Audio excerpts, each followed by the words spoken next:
Hello, my cute, cuddly Cancers. Welcome, welcome. It is Sachi the Scorpio, and I'm here to deliver your Twin Flame bonus reading.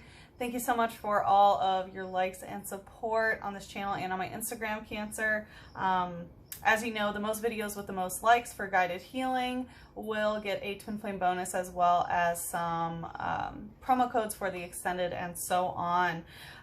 So Cancer, let's hop into it. I know it's been a while. I went through a move, had a couple vacations, a lot of things have been going on, so I appreciate your patience. But let's hop into it. This is what came out in the cleansing ceremony. We had surrender to the divine, the full moon. So I'm recording this on the 19th. We have a full moon that is technically between the constellation Aquarius and Pisces, but is actually within certain stars that are considered Piscean, even though it's not actually in the constellation itself. But anyway, I posted a post on Instagram that was all about surrendering. So definitely check that out. But we have this energy of you needing to surrender to the divine during this full moon in Pisces, which is, you know, of course, about releasing the need to kind of know everything about everything. We have the Wheel of Fortune in reverse. So it looks like the Wheel of Fortune is not necessarily moving in your favor at this point. You are definitely caught in some sort of karmic cycle that just isn't moving forward. And likely it's because you have not been able to surrender.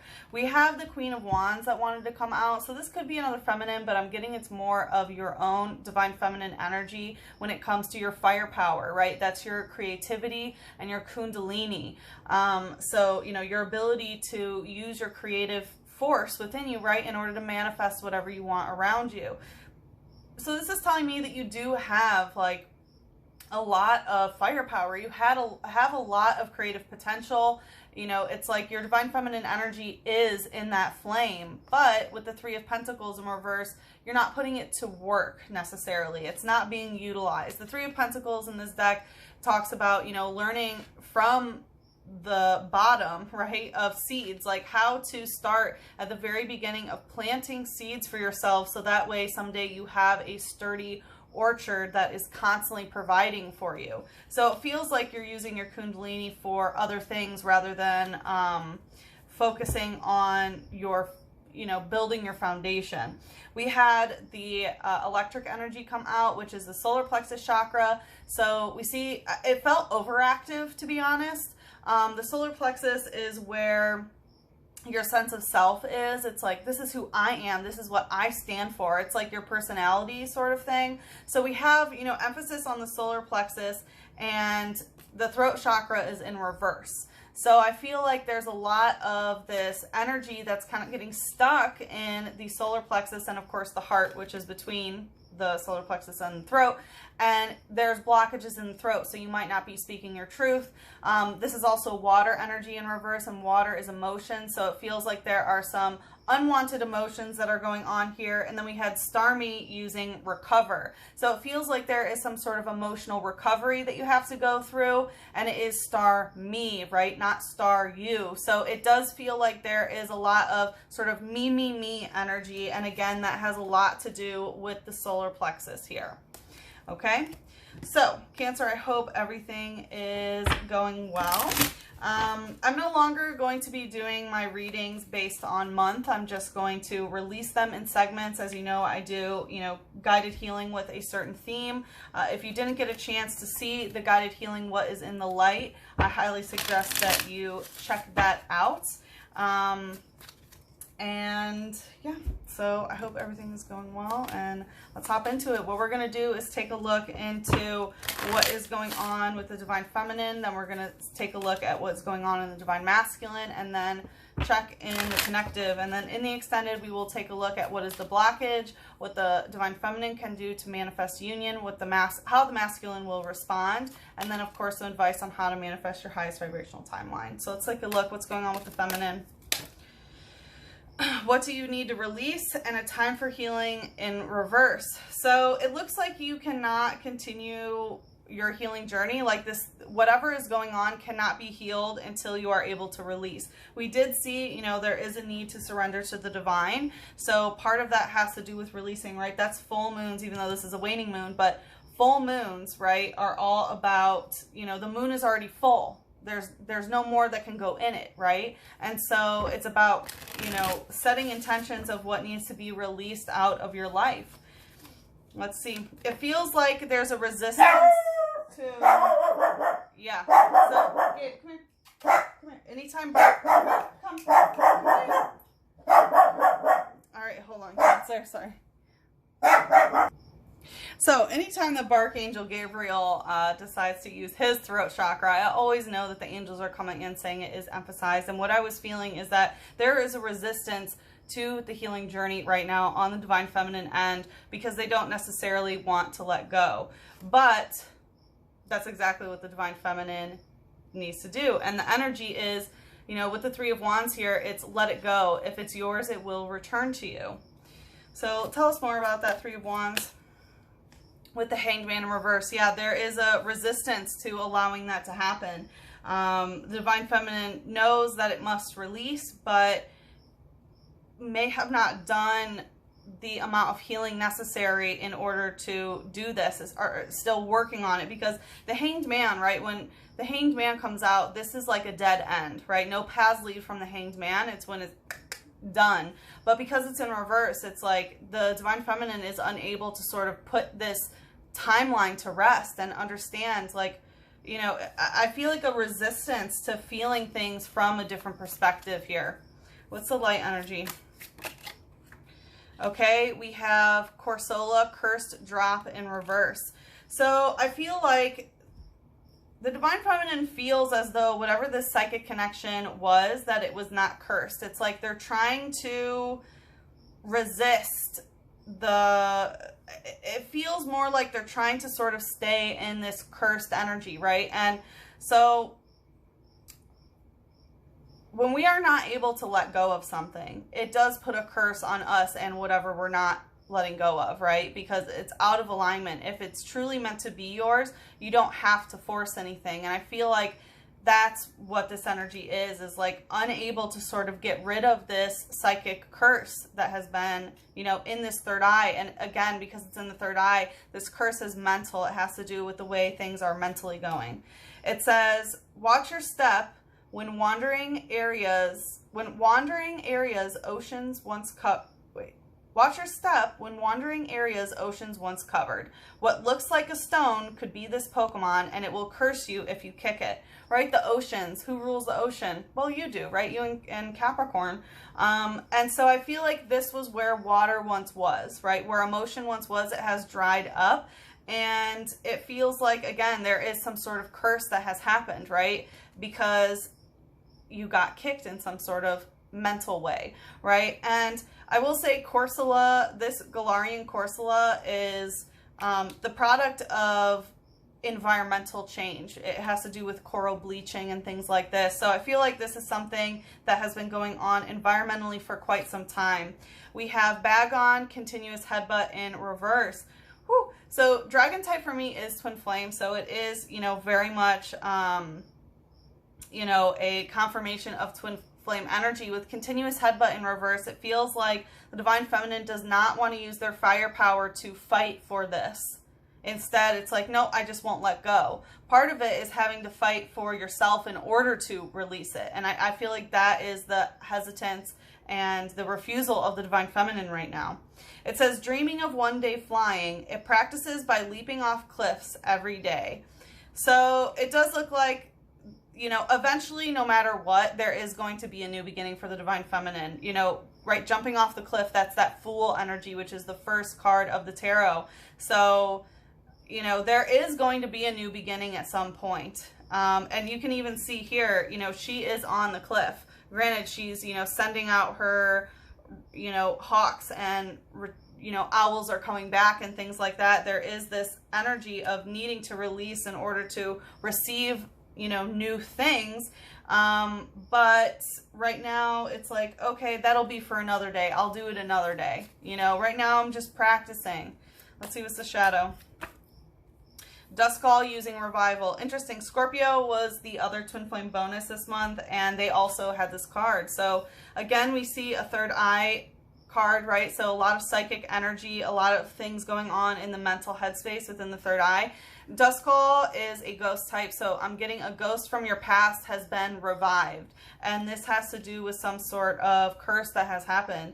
It says, it doggedly pursues its prey wherever it goes. However, the chase is abandoned at sunrise. Yeah, so I do feel that sort of chaser-runner energy, which is very unhealthy for the twin flame dynamic. It talks about, you know, giving up. The chase is abandoned at sunrise. So because this is in the shadow, I feel like some of this chasing and stuff could be in the shadow, right? Which is the astral realm. You could be dreaming about, you know, whatever is going on. And then it's like once sunrise comes, like, oh, you know, that chase is over. Let's see what's going on with the masculine.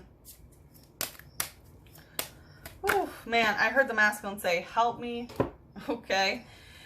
Hold your vision, fixed moon. So yeah, it feels like the divine masculine is trying to, you know, a fixed moon, right? The moon is ever changing. So a fixed moon is sort of going against the grain of the natural tides of, you know, lunar energy. And so it feels like they're really trying to focus on one specific thing right now. They might be, there's some vision that they have that they're really focusing on. Tell us more about this. Hierophant, interesting. So this has to do with union, right? The Hierophant, this is doing things by the book in order to bring the feminine and masculine into union. It might be a, you know, again, this is like do it my way or the highway. The Hierophant represents an institution that helps masculine and feminine energy come into union. That can be an institution like, you know, like a dean at academics. This could be a priest and things through marriage or whatever it may be, but it definitely feels like the masculine is sort of depending on some sort of institutional whatever it may be in order to hold this vision. They feel like they can go through the system in order to get what they actually achieve. Again, we have the Queen of Wands here, so there could be another feminine in their energy, but I feel like the divine masculine is more in their firepower on their feminine. So they are using this feminine creative energy, this go with the flow fire in order to do this. And they're using that kundalini and holding their vision in terms of institutional success with the Six of Pentacles in reverse. And they don't want a give and take sort of dynamic. You know, this is when the feminine begs and the masculine is giving, and they really don't like that. They don't like to feel like they have it all and that they're giving sort of crumbs away to the feminine. There is a distaste for the lack of physical stability in the feminine is what I'm feeling. All right, what's the light energy here? Star me, recover. Yeah, so again, we have this. So it feels like the masculine is definitely more like, okay, me type energy, right? Again, there is some sort of emotional recovery that has to go, that is going on here. It says, its central core glows with the 7 colors of the rainbow. Some people value this core as a gem. Yeah, again, the core of who you are, right? That is pretty much your solar plexus, right? That's where your core is. It can even go down to the sacral, but you know, it's talking about the 7 colors of the rainbow, which is the chakra alignment. So I am getting that the masculine is really trying to maintain balance in some sort of way. They're trying to emotionally recover from whatever has happened. They're not really interested in giving to the feminine right now. They are really trying to hold their vision and bring their own masculine and feminine energy into union by following some sort of protocol, going through some sort of institution. Let's see what's going on in the shadow. Could even be a boss that they are dealing with. In the shadow, yeah, we have psychic energy. So they are definitely tapping in. They're having a lot of third eye upgrades, but it's in the shadow, so they may not really be aware of this psychic connection that is happening within the shadow. Let's see what's going on in the connective. Be bold and make the first move, Cardinal Moon. So both the masculine and feminine feel like they should be making the first move. And also they might be projecting it onto one another. Like, no, they're supposed to be the one making the first move. It's really hard to say, right? They say that the feminine invites with their aura and the masculine takes the action in order to do it. But That's one way to look at it. Let's see. Tell us about this. Okay, going right to the feminine. Yeah, so the sun. So again, this is the light. This is that solar plexus energy too. You know, that the light should be the feminine energy, right? So it might be the feminine thinking like, oh, I'm supposed to make the first move. It does feel like the masculine is feeling that as well. And again, it's more about radiating that warmth and being in that energy. But I am getting that both the feminine and masculine are really just concerned with the light energy right now. It doesn't feel like they are willing to sort of do any shadow work here. Let's see, what's the light energy here?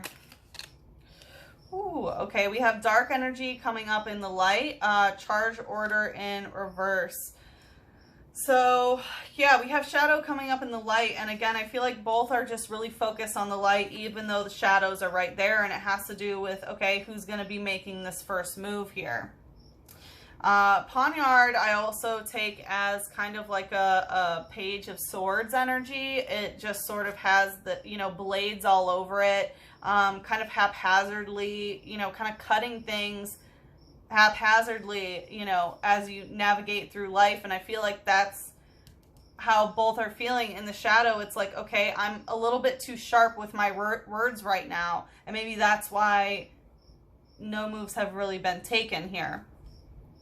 It says, ignoring their injuries, groups attack by sinking the blades that cover their bodies into their praise. Yeah, so I feel like both are kind of ignoring the injuries that they've had, trying to look on the bright side of things. But that doesn't mean that those injuries weren't there. Let's see, what's the shadow?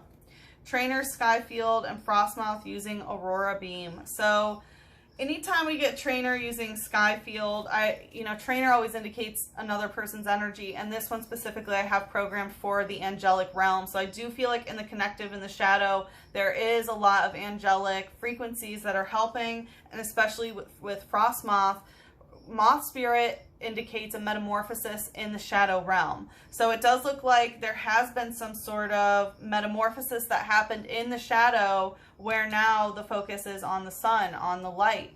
And with the Aurora Beam, I'm getting that it's like, so Aurora Beam, it's a water attack. So I do feel like the angels are kind of trying to put this like aurora, right, which is usually seen in the sky, into the emotional body of both parties in order to bring more light into the situation.